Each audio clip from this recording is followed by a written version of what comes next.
thank you everyone for coming to the 31st Asia Business Conference.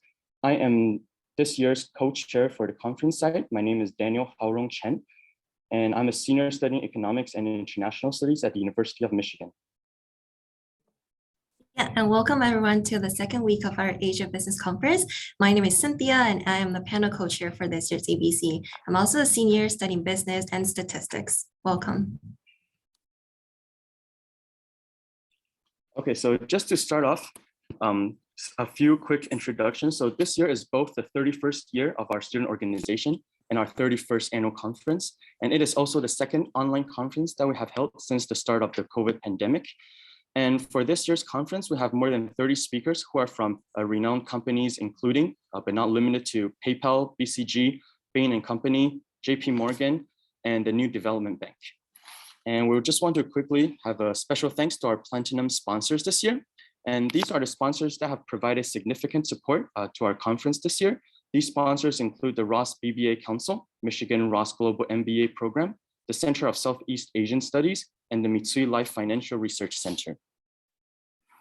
And in addition to our Platinum sponsors, we have also received great support from the following sponsors, including the Michigan Ross China Initiative, the LSA NAM Center for Korean Studies, the Ross Payton Accounting Center, the LSA Center for Japanese Studies, and the LSA Statistics Department. And we also want to thank our audience for all the support over the past 3 decades, and also the support of our wonderful team. So here we just want to provide a quick reminder of how to access the conference schedule and links. So to access the schedule and links, you can visit our website at abcross.org. If you have already RSVP on our Eventbrite, our ops team has also sent out emails containing the links, schedule, and as well as our conference booklet for this year. But in case you don't have the booklet yet, the ops team will send it out in the chat right now for you to download, or you can also access it on our website. You will also be able to view the conference recordings on our YouTube channel afterward. And on the right, you can see that this is our schedule. And today is week 2, day 1 of the conference. After our keynote speech, we'll be having our Korea panel and ASEAN panel. And tomorrow it'll be week 2, day 2, which is also the last day of our conference this year. And we will be closing with our China and Tech panel. So now let me hand it over to Cynthia to discuss some logistics. Yes, thank you so much, Daniel. So before our keynote speech, we would like to discuss some detailed logistics. So there will be a Q&A session after the speech, and it will be conducted through the Zoom webinar Q&A function. So please type in and send your questions using the Q&A function instead of the regular chat function in Zoom. And now we would like to begin the opening of our keynote speech. So I would like to introduce Associate Dean Bashara, who will be giving us an opening speech today. So Dean Bashara is an executive director of Thomas Jones Initiative for Undergrad Business Education and professor here for Business Law and Ethics. Dean Bashara is also a staff editor in American Business Law Journal and a recent past president of the Employment Law section of the Academy of Legal Studies in Business. He is a past chairperson of the Alumni Board of the Gerald Ford School of Public Policy at the University of Michigan and a former social enterprise research fellow with the William Davidson Institute. His research interests include human capital law and policy, as well as corporate governance. Dean Bashara's professional recognitions include ALSB Early Career Faculty Award and Outstanding Proceedings Award. It is truly an honor to have Dean Bashara to speak for us here today as we enter the second half of the 31st Asia Business Conference. Welcome, Dean Bashara. A great set of introductions. It's really an honor for me to be invited to represent the school, and in my role as Associate Dean for Undergraduate Programs to introduce the speaker, Marcos Troyjo, in a few minutes. But really wanted to pause for a second and just thank the organizers, Daniel, Cynthia, and the entire team. It's amazing to see that, like, the 31st year of this student-run conference that is really is bigger than all of us in a sense, because it's stretched so much time. It's seen so many changes, and particularly the Asian region as it is focused on these issues, and also really broadened the scope. A lot of compliments to you too in like making this work in multiple years in the Zoom online format. In some ways there's benefits, right? We're able to get a speaker up early in the morning in Shanghai to come and speak to us, which we really appreciate. So there are some benefits to technology, but there's also the moments of really we'll miss getting back in a room and getting everyone together. So finding a way to do that, I really appreciate that you've been able to put on really high quality set of speakers and events, even in under the pandemic influenced circumstances. So in some sense, it really is true to students at Ross, to students at the University of Michigan, and I love showcasing our students and their ability to so professionally put together a group of speakers. And the school can do this, and we want to support you, and we continue to do that. But really, it's so amazing that the students are the ones driving this.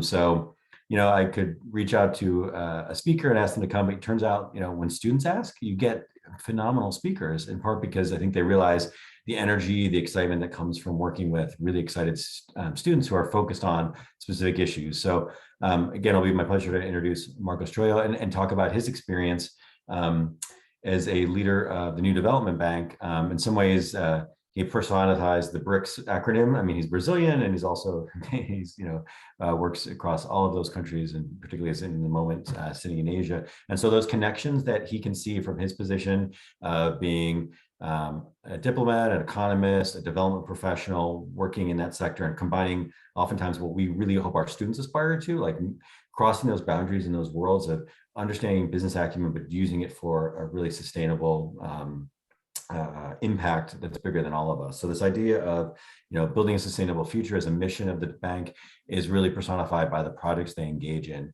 and they do that with a kind of rigor and in-depth investment, and based on all of the research and data that makes those investments worthwhile, with that outcome of having really public growth and really improving the regions in which they work. So it's a real pleasure. I mean, he's someone with this, like I said, amazing background as a diplomat, working Brazilian Ministry of Finance and having different roles throughout kind of the international banking sectors, and being able to bring all of those together as the president of the bank is really impressive. And it's these moments where we're so grateful that someone like him can make the time. I know it's early in the morning for him, so we especially appreciate that. We're probably interrupting your breakfast, but representative of the type of deeply publicly engaged leader that it's such a pleasure to invite to Michigan and to invite to these Ross type programs and that we have at the university. So with further ado, I'd really like to introduce Marcos Troyjo and have him really tell us how this next chapter of globalization in Asia really plays out, and how that fits in with this broader theme the students are looking at about really the future of Asia, and in particular, like what to expect as we move back towards a more of a normal situation in the world and supply chains and development projects in a hopefully post-COVID world sooner rather than later. So thanks again to the team, and thanks again to Marcos Troyjo for making the time to come here and provide this keynote address. Thank you so much. Thank you very much, Dean Bishara, for this very generous introduction. I wanted to thank Daniel and Cynthia and all of the organizers. Say good evening to you all over at Michigan. Good morning to people who might be joining us from this part of the world as well. It's a little over 7 a.m. here in Shanghai, but it's a pleasure. It's truly a pleasure and an honor to join such a prestigious university, such a dynamic group of students, and once again, congratulations on putting together such an important event. The title of my talk, as Dean Bishara was mentioning, is the next chapter of globalization. And when Cynthia and I engaged to discuss the focus of what I would discuss with you today, I said, Cynthia, why don't we do something around this notion of the next chapter of globalization? And I'm going to tell you why. For years and years, I mean, from the time I was an undergraduate student, like most of you, I was always asking myself, what is that one chief characteristic that makes nations rise? What is the single most important movement that actually allows for nations to become more prosperous, wealthier, more prestigious, to have more a bigger clout on the global stage? So many economists and social thinkers have asked that through the decades and the centuries, even beginning with Adam Smith. I mean, when he was publishing The Wealth of Nations, he was looking into the nature and causes. So he was trying to sort of figure out the DNA of economic achievement, the DNA of economic growth that pushes nations forward, allow them to change their living standards, their quality of life, the ability of their populations to build their own happiness. So I don't want to be ambitious as to say there is a one single set of answers, but throughout the years, and as Dean Bishara said, I've had opportunities to work in public policy making and in the business sector, in academia as well. I think I've come across at least one sentence that applies very well to the question, what is it that makes nations rise? And if I were to formulate it in a very succinct, summarized way, I would say that nations rise, nations become more prosperous when they devise a strategy and implement that strategy to adapt competitively to the changing contours of globalization, right? So globalization is something that for a number of years has a few driving characteristics, some very important defining traits.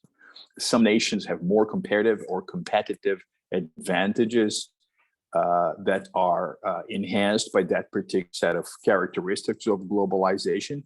And they may take advantage of those, they may use it to their full benefit, or else they might have trouble adapting to those circumstances, and therefore they have a harder time moving upwards in their economic trajectory. So if there's one thing that I'd really like you to remember from this conversation with me today, is that nations rise when they devise and implement a strategy to adapt competitively to the changing contours of globalization. And I think it's in this particular context that the title of my talk makes a lot of sense, the next chapter of globalization, because now in 2022, we're probably walking into a new phase of globalization. Globalization is evolving. There's a metamorphosis of globalization. And I think we can already see a number of traits and trends that will be the driving forces, the most important characteristics of this new chapter of globalization in the four nations in Asia, or in Africa, or in Latin America. No matter what region of the world you are, nations will have, once again, to have those reference points as most important criteria to define how their policies will be drafted and implemented. But before I go into these trends, my friends, and since once again, this is the longest running Asia-centered business conference in the United States, which is celebrating its 31st edition, I have an invitation to you. So the invitation is for you to board with me on a time machine. Let's go into a time machine. Let's go into a time machine, and we are going to travel back to the early 1990s. So we're traveling back 31 years ago when the University of Michigan was having its first Asia Business Conference. We're talking about the early 1990s. And if we were going to talk about what chapter of globalization nations, companies, and individuals were in back 31 years ago, what would be the 4 or 5 most important traits defining the global scenario back then? So I think the first one very clearly would be that in 1989, the Cold War was coming to an end. The wall was coming down. The Soviet Union was about to be dismantled in December 1991. And there was, I think, an overall notion that some models like market economies a very deep faith in the power of international trade as a force that generates prosperity. The idea that economies were better off when they have less barriers to the flow of goods and services. The notion that foreign direct investment is actually a good thing, and therefore, if countries were reorganizing themselves in terms of allowing for less and less bureaucracy and regulation around flows of capital, that was actually a very positive development. So once again, there was a notion that the bipolar world that had defined the global scenario for the past 4.5 decades was coming to an end, and there would be more of a consensus around notions such as market economies, the power of international trade, the benefits generated by international trade, less restrictions to foreign direct investment, further and better communications that were made possible by technological developments such as the rise of the internet. So all of these characteristics were coming together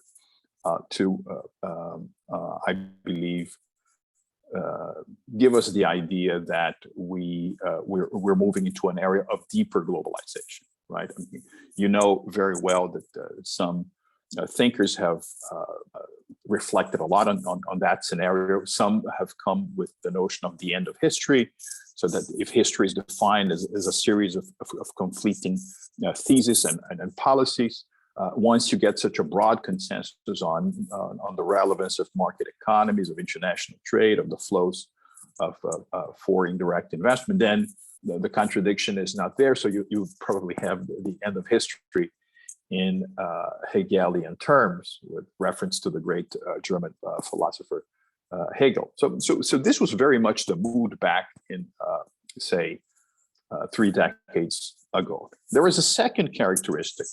Once again, remember, we have taken our time machine back to the early 1990s. So first was this sort of deeper globalization sense that we felt back then. The second characteristic, and one which I think was also very visible at the time, is that it seemed to be that the world was marching more and more towards regional integration. You have the deepening of the process of integration in Europe. You have in Latin America the setup of Mercosur, the trade union between involving Brazil, Argentina, Uruguay, and Paraguay. There was a lot of talk about setting up a regional integration in the south of Africa. Therefore, a trade and liberalization movement involving those countries in the south of Africa. There was of course ASEAN. In North America, you have NAFTA, the North American Free Trade Agreement, involving Canada, the United States, and Mexico. So it seemed to me that there was a very strong trend towards towards regionalization, regional integration, as a kind of a stopover in the big journey between the nation state and something of more of a federative issue. Of course, the levels of ambition and the levels of deepening of the integration were different in different parts of the world. And I think perhaps the most clear example of that is the European Union. So they moved from being simply an agreement originally that dealt with tariffs and quota in the steel sector to a very broad market, to a very broad lowering of tariffs and quota, to having coordination of macroeconomic policy, towards having a European central bank, towards having a common currency.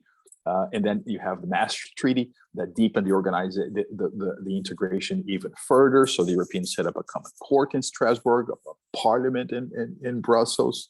So deep integration, as if, for example, the benefits of integration were showing to some nations that perhaps it would be in their own interests to have more of a coordinated set of approach to policy making than those that are simply restricted to the realm of the nation state. So integration as a stopover towards deeper and deeper globalization. A third characteristic of this period that I would like to also highlight to you, it's a trend that obviously is with us until today, which is the importance of innovation. But once again, the idea of innovation changing over time. So if we're talking about the end of the 1980s, beginning of the 1990s, innovation was seen as something originating mostly from big corporate structures, because these corporate structures were the ones that were able to put together massive amounts of research and development investment.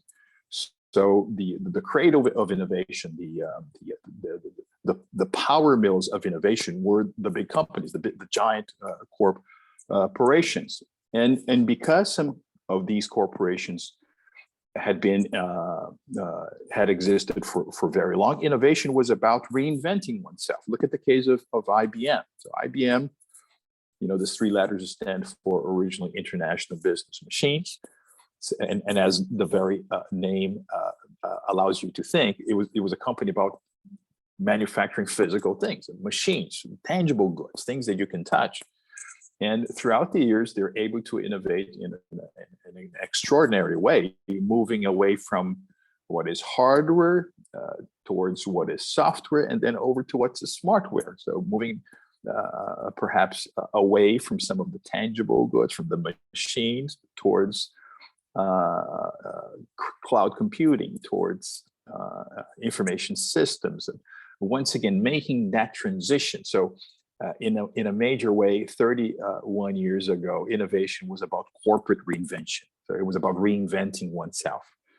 And the notion of the startup firm as the platform for dramatic innovation was not as strong as we would have today. By the way, there were not many references to startup firms 30 years ago. It was not part of the language cloud to have that expression. So there was a Rolling Stones song from the beginning of the 1990s. If you start me up, so the start me up a startup was not necessarily a kind of expression that you would use every day in your business conversations, because once again, innovation was mostly associated with corporate reinvention made possible by the huge research and development budgets of big corporations. And then there was a fourth characteristic of this space. Once again, remember, we're back 3 decades ago, which is the rise of Asia. The rise of Asia. So it's a long trend that we're living. It was already very visible 30 years ago, but with very different characteristics. For example, if you had a crystal ball in the beginning of the 80s and early 90s, and someone asked you a question, so what is the single most important economy of the 21st century, springing from an Asian geographical reality, one that would perhaps feature as in a very tough competition with the United States, with Europe, with other dynamic economic hubs in the world in the beginning of the 21st century, everyone would say, well, it's going to be Japan. And with good reason. Since the end of World War II, all the way to the beginning of the 1990s, Japan was the country in the world to grow the most. Impressive, dramatic expansion of its GDP, of its living standards. Japan that became one of the most important exporters of the world, a major trading nation, a country that, along with Brazil, by the way, from the end of World War II up until the beginning of the 1970s, Brazil and Japan were the countries in the world to grow the most. But then with the oil shocks of the 1970s the mismanagement of macroeconomic policy, Brazil entered a long phase of stagnation combined with high inflation, and that was a trap that, to a major extent, Brazil has not been able to escape from through the decades, whereas Japan continued to fare very well. And I remember Dean Bishara and Daniel and Cynthia, my friends, reading a book by the great Yale University historian Paul Kennedy in the beginning of the 90s. The book was called The Rise and Fall of the Great Powers. And the cover of the book showed the competition for economic prominence as if it were a bicycle race. So on top of the world, you have on the bicycle, you have the figure of Uncle Sam representing the United States, but he looked kind of tired. He was on top of the world, but kind of tired. And the up and coming competitor on the bicycle, signaling that it was very dynamic and it was about also to reach the top of the world, was a Japanese sumo fighter. So representing the power and how robust the economy of Japan was. Not a lot of people talked about China. Not a lot of people talked about China. Of course, as everyone knows, since 1978, China had initiated a process of economic opening up. The economic performance in the 1980s was already very impressive for China as compared to its recent economic history. But the big star was Japan. The big star was Japan, and even to the extent that this trading nation model. By the way, I like to use the trading nation model, a nation that chooses strategically to benefit trade or to identify in international trade the most important lever, the most important springboard for its economic rise, for its economic ascension, is more characteristic of the success of nations like Japan, and of course later South Korea and Singapore and to a major extent China, of course, than to use the other expression that is also very commonly seen, which is the Asian model. So there is something called the trading nation model, which is you either decide to open up and dive and swim in the choppy waters of globalization and global trade, or you try and remain an insular economy. So over time, it seems to me that this trading nation model has proved to be more successful. And I think some Asian economies are a very important example of that. Then those nations that have tried to remain more set apart, running away from globalization, running away from global markets, trying to enact insular protectionist trade and investment policy. It's been the case of my country, for example, Brazil. It's been the case of Argentina. It's been the case of other economies in the world that for one point have had a very little percentage of international trade in their GDP. And therefore, I think this trading nation model that was adapted by Japan proved to be so successful. And to a large extent, it brought about so much prosperity and wealth to Japan that at one particular point, especially if you're talking about lower value-added manufacturing sectors, it was too expensive to manufacture in Japan. So you became a kind of corporate diaspora. Manufacturing industries that were housed in Japan, they sort of spread and start producing in other parts of its geoeconomic vicinity. So you have this phenomenon in South Korea, you have it in Malaysia, you have it in other countries of the region, therefore giving birth to what economic literature, of course there are other factors involved, but this is a very important force in the emergence of the so-called Asian tigers. So the idea of the Asian tigers are very much connected with the success of the trading nation model that was first fully, I think, experienced by Japan and therefore spread to other countries of the world like South Korea, Singapore, and so many others. So, my friends, once again, what was the chapter of globalization that we were living in when the Asia Business Conference at Michigan University first came about? Well, it was the world of deep globalization. These four characteristics that I have described to you. So the faith and the bet on freer markets, more international trade, less restrictions to foreign direct investment, the drive towards regional integration as a kind of a stopover towards more and more globalization, innovation as a result of the corporate reinvention of big firms, and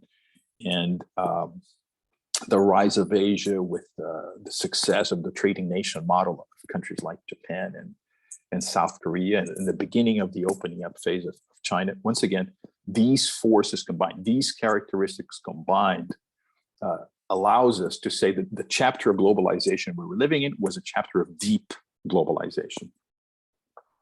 Now, if we move from this world of the late 80s up until, or beginning of the 90s, all the way to say 2008, we can say that we lived a phase of deep globalization, but from the Great Recession of the 2008. So if you want to have the historical references, from the fall of the Berlin Wall to the fall of Lehman Brothers, and say the Great Recession, we have been living in a different world for this past 40 years. It's a new chapter in globalization from 2008 to 2022, where we are today.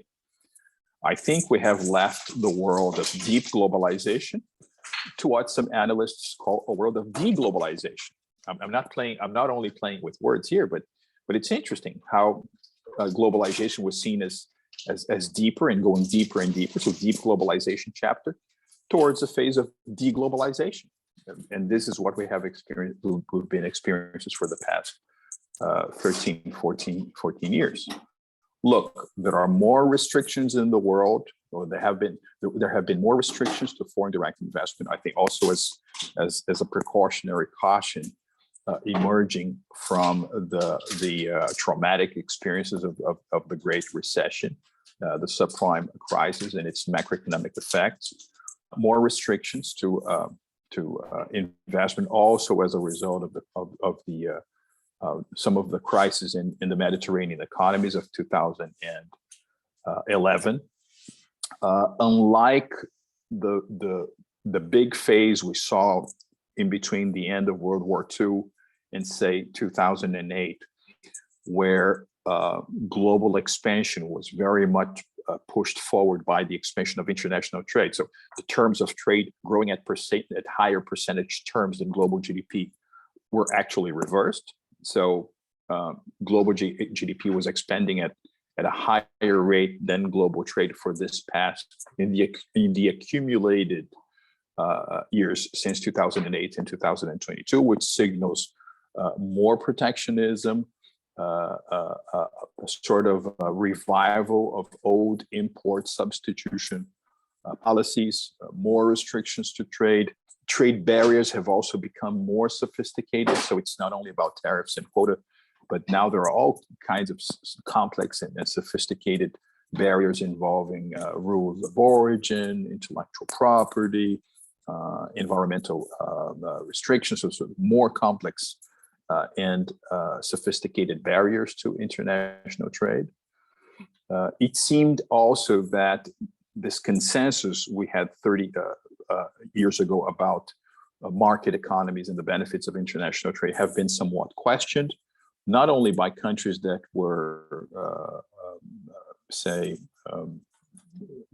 adopting of more restrictive policies over time, but even the big champions of economic liberalism have started to question whether free markets and free trade were actually a good thing. I mean, look at so many economies in the West and how protectionists they have turned they have become over the past decade and a half. So I think it's fair to say that we have moved in globalization from a period of deep globalization to a period of deglobalization, or where the risk of deglobalization exists, where we are today. Some of the trends that we saw in deep globalization have either been reversed, or they have lost rhythm and momentum. Look at integration, for example. We saw Brexit in 2016. We saw the restructuring of NAFTA this recent years.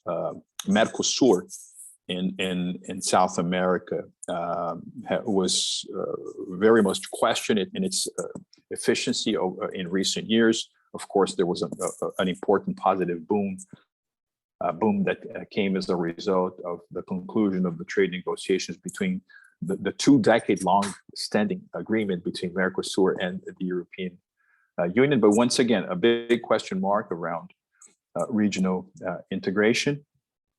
And therefore, I think we have moved into a world of deglobalization. In Asia, some countries, even in this phase of deglobalization, have remained very strongly connected to international trade. And I think this is one of the reasons why we saw the benefit of international trade as a springboard for economic prosperity. Some countries in Asia have not embarked on this deglobalization trend, and they have remained very strong and dynamic economies, which I think brings us a very important lesson in terms of how over time open and international trade pays off more than implementing restrictive protectionist policies. But now we come to where we are, 2022, and we are about to write a new chapter for globalization. What does it mean for the world? What does it mean for Asia? And Dean Bichara here, I also wanted to, as we look towards the future, single out 4 characteristics that I think will be of absolute importance to businesses in Asia, to businesses around the world, really, but particularly in Asia. So the first of these characteristics is, although there is a lot of criticism and uncertainty surrounding emerging markets because of the debt levels, because of some of the economic consequences of the monetary expansion we've seen in recent years as a result of this with COVID world, Dean Bichara, as you were mentioning before. But I think over time, what we're seeing is a kind of change in the tectonic plates of the global economy.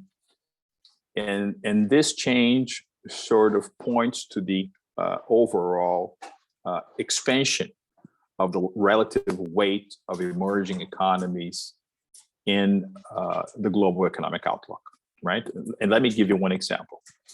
If we look into the global GDP numbers for 2021, right? And we take into account the so-called G7, right? The traditional G7, the industrialized advanced economies that have been meeting for over 3 decades. So we're talking about the United States, Japan, Germany, France, the UK, Italy, and Canada. So these economies that are part of the G7, in 2021, they had a combined gross domestic product measured at purchasing power parity terms of $42 trillion. So that's the combined GDP measured by PPP terms in 2021. Now, if you take into account what I call the E7, the biggest emerging economies of the world, so China, India, Russia, Brazil, Indonesia, Mexico, and Turkey, they had a combined GDP in 2021 measured at purchasing power parity terms of $53 trillion. So when we compare the E7 to the G7, once again, at purchasing power parity terms, The E7 is already 25% bigger than the G7. When you actually look at the relative contribution to global economic expansion, the power of the E7 keeps gaining strength, keeps gaining momentum as the most important driving force of global economic expansion. And some might say, well, but this happens because of the relative weight of China.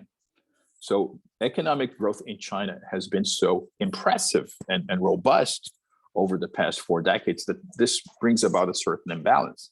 And of course, here, it's obvious that China has become a true economic superpower. But even if we take out China from the E7 and we take out the United States from the G7, the E6 is bigger than the G6. So I think this is a very important reference for us to have, especially for a business-related conference such as this one, because there are going to be more and more transactions, business opportunities, trade opportunities, investment opportunities that will arise from this rise of the emerging economies. And let me give you a few examples. For example, a country like Brazil today exports more to Bangladesh than it does to Australia, New Zealand, Israel combined. A country like Brazil exports more to Malaysia than it does to Italy. A country like Brazil exports more to Thailand than it does to France. A country like Brazil exports more to Singapore than it does to Germany. A country like Brazil exports more to Hong Kong than it does to the United Kingdom. So this is a world in which, and I think you have realized that the economies that I've mentioned are mostly in Asia.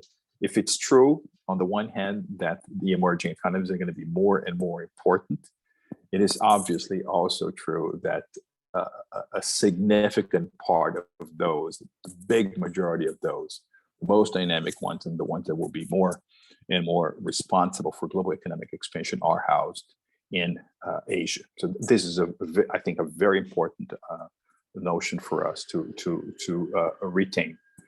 Especially because if you consider that, yes, we've had this Chinese economic miracle that amounts to be one of the biggest in mankind over the past 4 decades and a half, but you have other big players in the region that, due to their relative size, also create a very significant impact. Look at India, for example.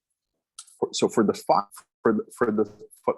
5 years prior to COVID, India was outgrowing China in terms of percentage growth terms, right? And India was implementing, even through this period that I have called deglobalization, some very smart industrial strategies. Like, for example, when Prime Minister Narendra Modi came up with the so-called Make in India program, a program that realizes that some of the manufacturing hubs in the world were shifting, either because of geopolitics or because of the evolution and the maturing of some other economies in Asia, and therefore it was possible to attract these manufacturing hubs to Indian jurisdictions, and this has also been very much responsible for this impressive economic performance of India prior to COVID-19. I think this is also true about other countries in the world, such as Vietnam. And here comes the second characteristic of this next chapter of globalization, especially for Asia, that I wanted to describe to you, which is we're talking about the reconfiguration of global value chains. We're talking about the redrafting of global value chains. And please note here that I'm not using, when you come across this phenomenon in the main newspapers, even academic circles, there's a lot of talk about the new supply chains, right? But this is a phenomenon that goes much beyond supply. It has to do with the new flows or the new chains of research and development and innovation. It has to do with the new chains of demand. it has to do with the new change in terms of investment partnerships. So it goes much beyond supply. It's a reconfiguration of the global value chains. And of course, in this redefinition, in this rerouting of global value chains, geopolitics will play a role, but the very evolution of some of the top economies will be more of a driving force. Look at the case of China. I mean, China used to be seen by some as a low-cost country, as a country that, when you compare the relative remunerations of labor force, would point you in the direction of setting up manufacturing operations in China and to make an export base out of China to reach out third markets. And of course, this has happened for a considerable number of years. But China has multiplied by many times the investment it makes in research and development as a percentage of its GDP. It's no longer a low-cost country, and quite the contrary. Innovation is a very strong force in directing and defining a Chinese economic expansion. And China leads the world in many late technology areas. I don't have to go through this. I'm sure that you know this very well. And therefore, when you're talking about some other manufacturing sectors that are still very labor intensive, or that might present better advantages in terms of cost than to manufacturing in China, other nations in Asia are absorbing that manufacturing capacity, expanding on its own. And this brings about a lot of economic expansion and new economic opportunities, and therefore new value chains. Look at the case of Bangladesh for the past 10, 12 years. What a dramatic economic expansion. Look at the case of Vietnam. Look at the case of Myanmar. The case of India, once again, a country that prior to COVID-19 for the previous 5 years was expanding at a faster rate than China. So please pay attention to this reconfiguration of global value chains. It's a phenomenon that goes much beyond supply, and where the emerging economies of Asia will also play a very, very strong part. A third characteristic of this world that we are walking towards, so the next chapter of globalization, has to do with talent. I know many people talk about talent.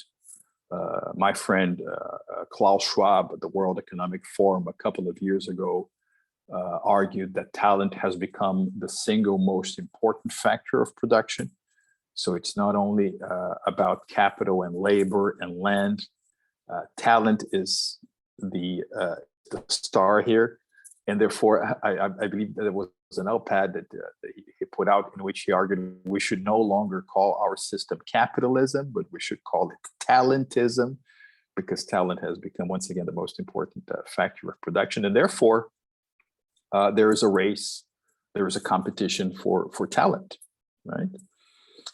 And I think as we look forward, talent here has acquired a new meaning. So it means, of course, the traditional comparative advantages. So making sure that at the nation state level, you use the best comparative advantage that you have at your disposal. But I think it also means something else. It means perhaps answering the question, what is it that you can do well besides what you are already very good at? So creating additional capacities to compete, making your economy more complex.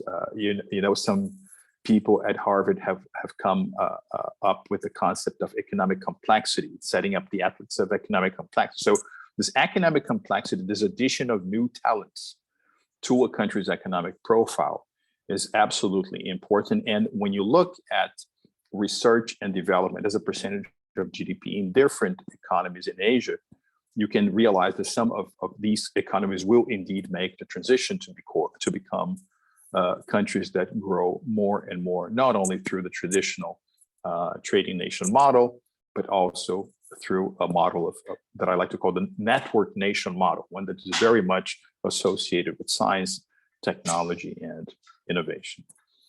And then the fourth characteristic of this next chapter of globalization that, of course, impacts Asia very much.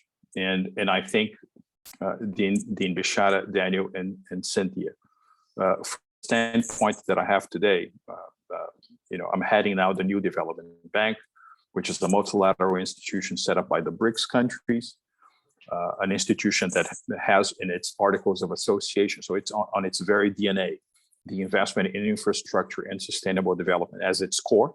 And since I took office, we have also embarked on the process of membership expansion. So we have added the United Arab Emirates, we have added Uruguay, we have added Egypt, we have added Bangladesh as new members, and we are continuing to expand our membership in a gradual and balanced way. So from my standpoint, one of the characteristics of the new chapter of globalization that I see, it's actually the evolution of infrastructure, the metamorphosis of infrastructure. So infrastructure used to represent basically the physical infrastructure. So it's bridges, airports, ports, roads, railways, sanitation.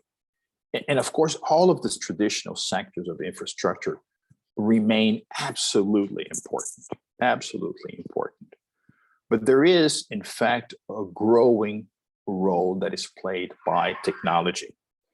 So many people now talk about digital technology. I think the phenomenon is much broader than that. It's tech-intensive infrastructure. It's something that goes beyond digital. Digital, of course, is very central, but tech-intensive infrastructure, combining the digital, the technological aspects to physical infrastructure, this marriage, this merger between the physical and the technological will be a very important factor in this next chapter of globalization, including when it comes to social infrastructure, for example. So when you're talking about a hospital and you think of infrastructure, you're not only thinking about the hospital building in itself or some of the equipment, the medical equipment that it has, but is this hospital or is this health unit connected to other health units that are able of having some capacity of an early warning system so as to reduce the risk of a new disease or virus or threat to become epidemic and then later a pandemic. So once again, very important, this technological connection involving physical infrastructure in the health sector. Look at education, for example. The other day, about a year ago, I was talking to a very prominent social scientist, and I asked him, my friend, what do you think it is the single most important challenge in the world of infrastructure today?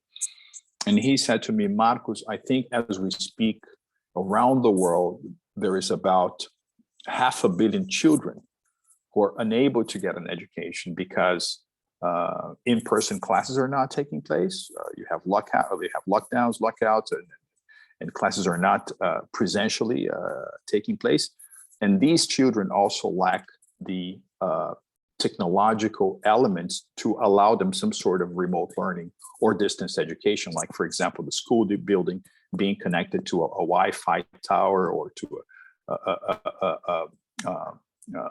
a cellular data tower that is able to transmit classes to tablets in which the kids will have some learning material so that they can once again remain engaged with educational activities, even in the scenario in-person classes are not taking place. So that is infrastructure in the 21st century. That is infrastructure also for the next chapter of globalization.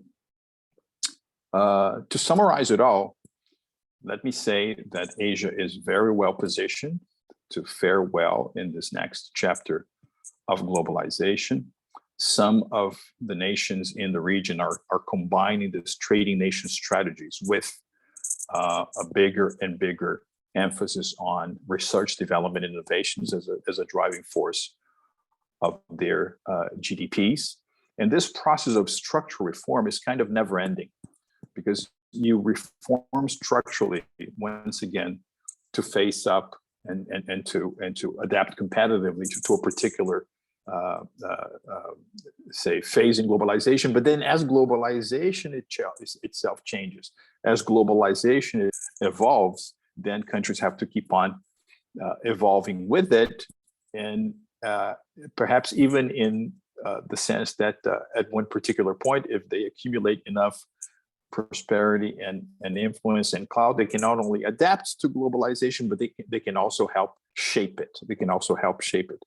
And because most of the population of the world resides in Asia, and you have in Asia some of the most important economic success stories of the past 50 years, I am sure this will be to the benefit of mankind. So thank you very much for this opportunity, and I'm looking forward to interacting with you during the Q&A session. Yeah, thank you so much, President Troyo, for the fantastic keynote speech, really taking us back in time, having like a time travel journey. And I personally do think that in order to know the changes that we're going through right now, it's definitely necessary for us to know what things were like in the past. So thank you so much for giving us such a great, comprehensive, speech, just going throughout history and the important trends at this moment. I do see that we have 2 questions right now in our Q&A. And at the same time, I'll also like to inform our attendees that at 7 p.m. EST, we'll be starting our other Korea panel. And so I think President Troyo, if you will, you could please feel free to answer the 2 questions. And sure. Please also stay as we continue to listen to President Troyo's answers, but please feel free to also move over to the other panel if necessary. Yeah. Thank you so much. I promise to be very brief, and please forgive me for overextending my time. Oh, definitely no worries. It was a very interesting topic. Sure. So yes, so I think we do have 2 questions. So President Troyo, if you may, you can answer perhaps 1 or 2 of them as you see fit. Sure. You can extend this a little. Sure. Can you perhaps read the questions for me? I'm not having access to them right now. Yes, for sure. So the first question is, it seems like there are more regional trade agreements, such as RCEP and CPTPP, being developed than global trade agreements right now.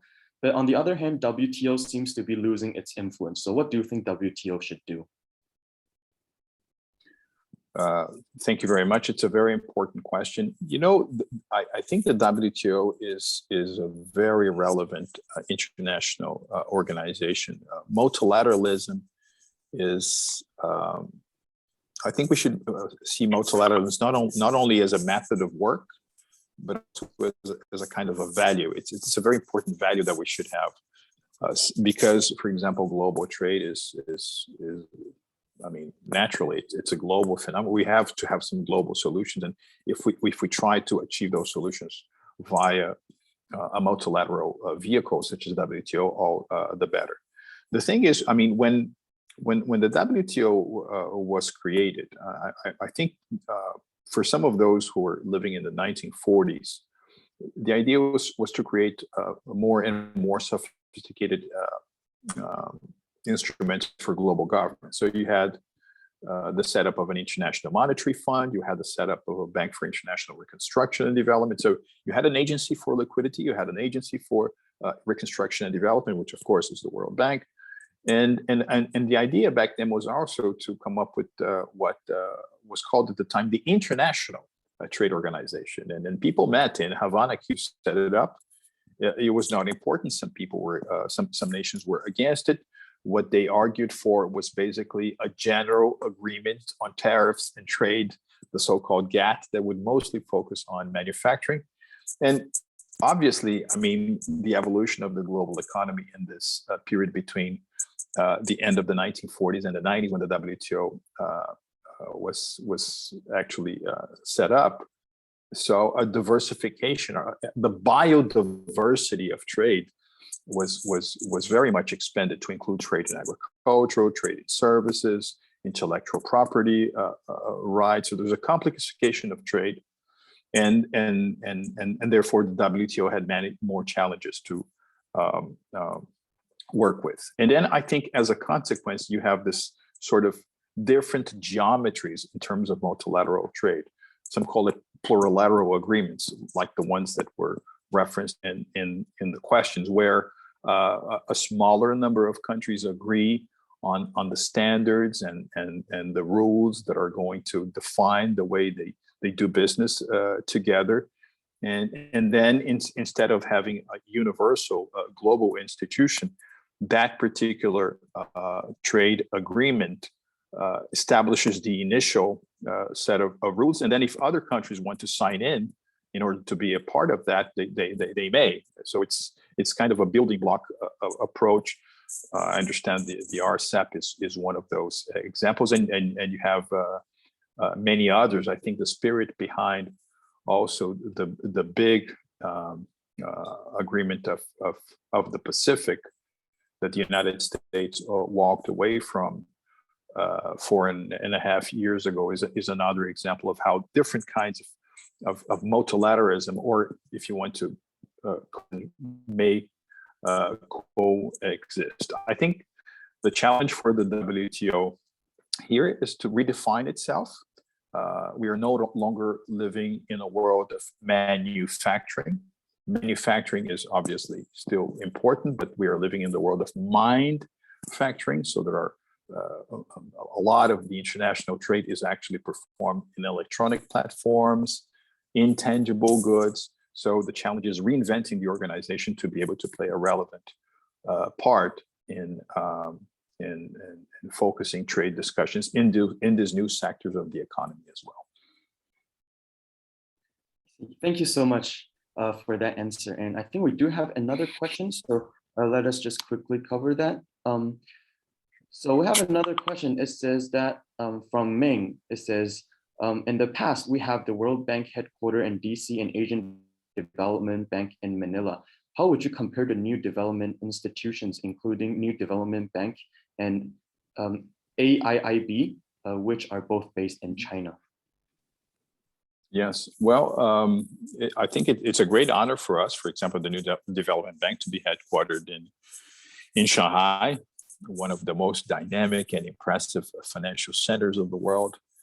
And I understand it's only natural that some of these new institutions that have emerged over the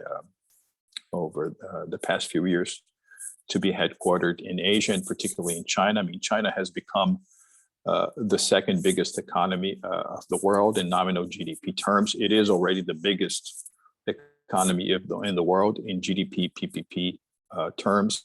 In the case of the New Development Bank, when the institution was being organized, there was a discussion. So where will the headquarters be? Will it be in India? Will it be in South Africa? But then the municipality of Shanghai came up with the proposal of hosting the New Development Bank, and that it would build the headquarters for the institutions. And this is one of the reasons why we are headquartered in Shanghai. By the way, we just moved into our new and permanent home in the new expo area by the river in Shanghai. Is an extraordinary building, a beautiful headquarters, and much more than a physical structure. It's a symbol of international cooperation, and I think it's a good thing that we are adding more and more multilateral actors to the overall global governance picture. Because if you compare the needs of infrastructure and sustainable development across the emerging world, and that which has already been put together by multilateral development banks, the gap is huge. It's enormous. It's going to take a lot of investment. So the more multilateral players we have out there mobilizes quality long-term capital for basic infrastructure needs, and also for the needs of the infrastructure for a 21st century economy, the better. And these is the role that is played by institutions like the New Development Bank and the AIIB. Yeah, thank you so much for answering that question, President Troyjo, and thank you so much, Ming, for your awesome question. And I think with that, we'll be coming to an end for our keynote session today. Yes, once again, it's such a great honor to have you here with us tonight, President Troyjo, especially for you to wake up in Chinese time zone. We really, really appreciate this opportunity to learn from you. And I believe that our audience have also learned a lot from you. So